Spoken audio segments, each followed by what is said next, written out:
Welcome to the Space Podcast series, Stories of Change. This is an AI-narrated podcast series inspired by authentic curriculum redesign cases.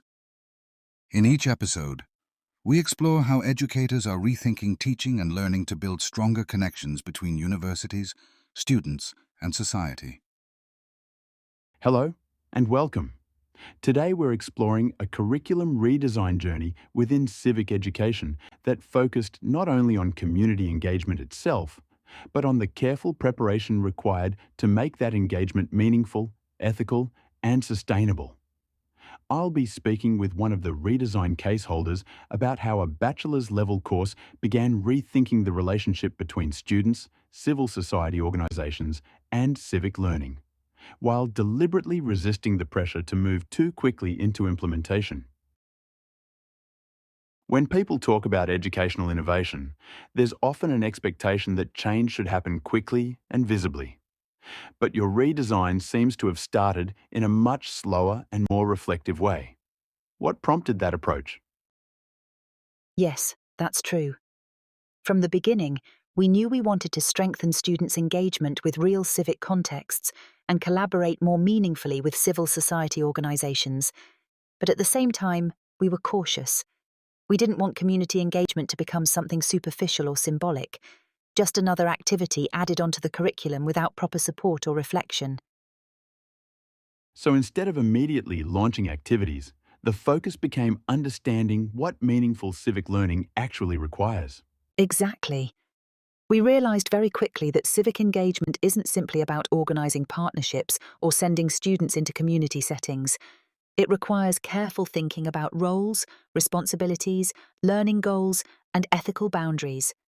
We needed to ask fundamental questions. What does the community contribute? What are students actually learning?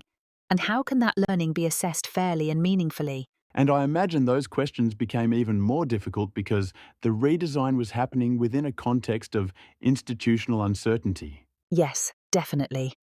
At the time, broader institutional guidelines around curriculum redesign were still unclear, which meant many decisions about course structure, assessment, and workload remained provisional. That uncertainty made it difficult to move too quickly, but in some ways it also encouraged us to slow down and focus more carefully on conceptual groundwork. So the redesign became less about immediate implementation and more about creating strong foundations first. Precisely. There can sometimes be pressure within higher education to demonstrate visible innovation very quickly, but we felt that meaningful civic education requires preparation and reflection rather than rushed implementation. We came to see reflection not as an additional component of civic learning, but really as its core. What do you mean by that exactly? Students don't automatically develop civic responsibility simply by participating in community activities. They need opportunities to reflect critically on social structures, responsibility, power relationships, and their own position within society. Without that reflective dimension, engagement can easily become performative rather than genuinely educational. And alongside those conceptual questions, there were also practical concerns to navigate as well. Absolutely. Questions around time, workload, and assessment were very real. We also had to think carefully about how civic engagement could fit within existing program structures without overwhelming students or teaching staff. And there were important conversations about how civil society organisations should be involved within the learning process itself. I understand the redesign team wanted community organisations to be treated as something more than occasional external contributors. Yes, very much so. One important principle was recognising community organisations as co-educators rather than simply guest speakers or placement providers. That changes the relationship quite significantly because it requires clearer boundaries, shared responsibilities, and more balanced collaboration between universities and communities. And what helped the redesign continue moving forward despite all the uncertainty involved? Several things helped. One was adopting an incremental approach, starting small and allowing space for reflection before formalising larger changes. Dialogue with colleagues was also extremely important because curriculum alignment and shared understanding take time to build, and perhaps most importantly, we accepted that uncertainty itself could become part of the learning process rather than something that needed to be eliminated immediately.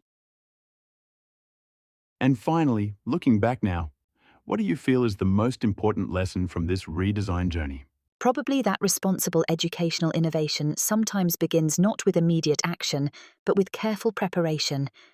Community-engaged education requires attention not only to ideals, but also to ethics, structure, feasibility, and relationships. And sometimes uncertainty can actually create space for deeper reflection and more sustainable change. A thoughtful reminder that in civic education, the way learning is designed can matter just as much as the content students ultimately study.